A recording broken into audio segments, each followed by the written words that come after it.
Pour nous, elle lève aujourd'hui le voile sur un pan de sa vie à travers le thème de l'ombre à la lumière par l'éloquence.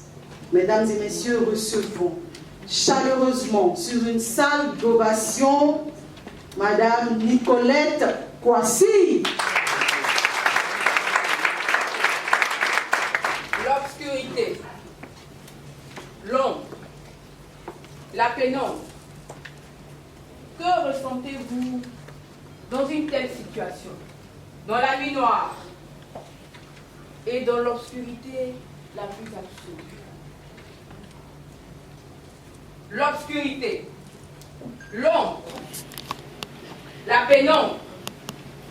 Je les assimile dans nos vies à ce manque de confiance crucial qui nous emmène à raser les murs, à fuir le regard des autres et à rester terrés toujours au fond de la salle et jamais au devant.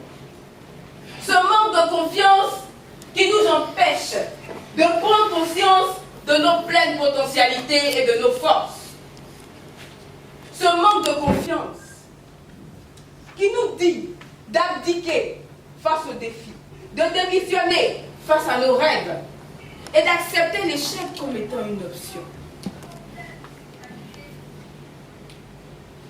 Mesdames et messieurs, honorables Toastmasters, c'est dans cette atmosphère spécifique que j'aimerais vous demander de vous remémorer votre passé. Que dis-je? Votre présent pour certains. Je parle de ces fois où vous avez dit non, juste pour fuir le jugement des autres. Ces fois où vous avez laissé tomber vos projets sous prétexte que vous n'en étiez pas capable. Ou encore ces fois où à des réunions avec votre hiérarchie ou vos collègues, vous avez refusé de prendre la parole car vous estimiez que vous n'avez pas la compétence pour. Honorables Toastmasters, distingués.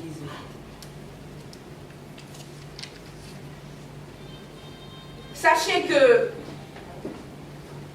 ce sont ce genre de comportements qui vous tarissent dans l'ombre et qui vous empêchent d'éclore. C'est la raison pour laquelle, d'une manière ou d'une autre, il faut mettre fin à tous ces mots d'obscurantisme dans vos vies. Chères femmes, je vous demande ce jour de prendre conscience de l'importance pour vous de passer de l'obscurité à la lumière, de l'anonymat à la lumière et de la confusion à l'illumination. Mais comment? Comment y arriver? Oups, j'oubliais de vous dire que sortir de cette obscurité est un impératif. Vous n'avez même pas le choix. Parce que dans tous les cas, cette obscurité a toujours été décriée depuis la nuit des temps. Lors de la création de ce monde, dans la Genèse, où tout a commencé par la parole, on le dit. Au commencement était la parole, mais la première parole était que la lumière soit. Et la lumière fut. Honorable Toastmaster, je vous prie de passer de l'obscurité à la lumière, de la confusion à l'illumination et de l'anonymat à la lampe astrale. Martin Luther King disait que l'obscurité n'efface pas l'obscurité. Seule la lumière peut le faire. Mais comment? Puis arrivé, vous avez besoin d'une arme redoutable. Et cette arme, c'est l'éloquence. Cette éloquence qui vous permet de gagner en assurance, en aisance, en confiance. Cette éloquence qui a cette manie de faire de vous une personne spéciale toutes les fois où vous ouvrez la bouche. Cette éloquence qui, maniée avec dextérité, fait de vous une personne spéciale. Cette éloquence qui représente une arme pour les femmes, toutes ces femmes qui ont combattu pour nos droits les plus basiques. Et mes pensées se plongent en ce moment même dans ce long tumulte de combats féminins, où par leur arme et leur éloquence, elles ont pu défendre nos droits les plus basiques. Je vous parle du droit de vote, du droit d'exercer, du droit de conduire, le droit de ne pas être mutilé, le droit de vivre. Bref, droit de revendiquer notre ultime égalité. Et j'ai à l'esprit toutes ces femmes qui, de par leur combat, me rendent fière d'être une femme. Et spécifiquement, les femmes Toastmasters. Je pense à la sulfureuse DTM Sophie Kombé, à DTM Aminata Keïta, Fatou Sako, Anaïs Nguesson, Alice Yeo, Raïssa Kondé, pour ne citer que celle-là. Simone de Beauvoir avait raison quand elle disait « On ne naît pas femme, on le devient ». Alors que cette maxime soit un leitmotiv pour nous, pour dépasser nos qualités les plus natives, afin de développer notre lumière. Au terme de mon propos, honorable Toastmaster distingués invités, ma pensée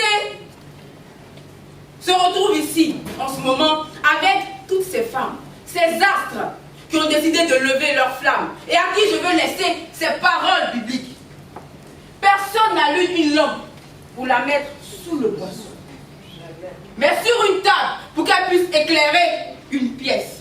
Alors, mesdames, que la lumière de votre éloquence, de votre prestance, de votre intelligence, de votre excellence, que dis-je, de votre différence, puisse vous permettre d'éclairer vos communautés. Comme jadis, nos devancières ont pu briser le joug qui les refermait. Alors, allumez-la, attisez-la, soufflez-la, afin que cette lumière devienne une arme. Car des sentiers seront dressés sur notre chemin.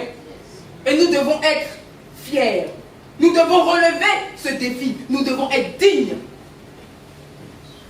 d'assumer ce défi que nous brandit la Providence. Alors, brandissons notre lumière et éteignons tous ces obscurantismes, préjugés sexistes qui nous assaillissent. Car c'est seulement ainsi que nous pourrons prévoir pour nos progénitures un avenir radieux, illuminé et éclairé par notre lumière.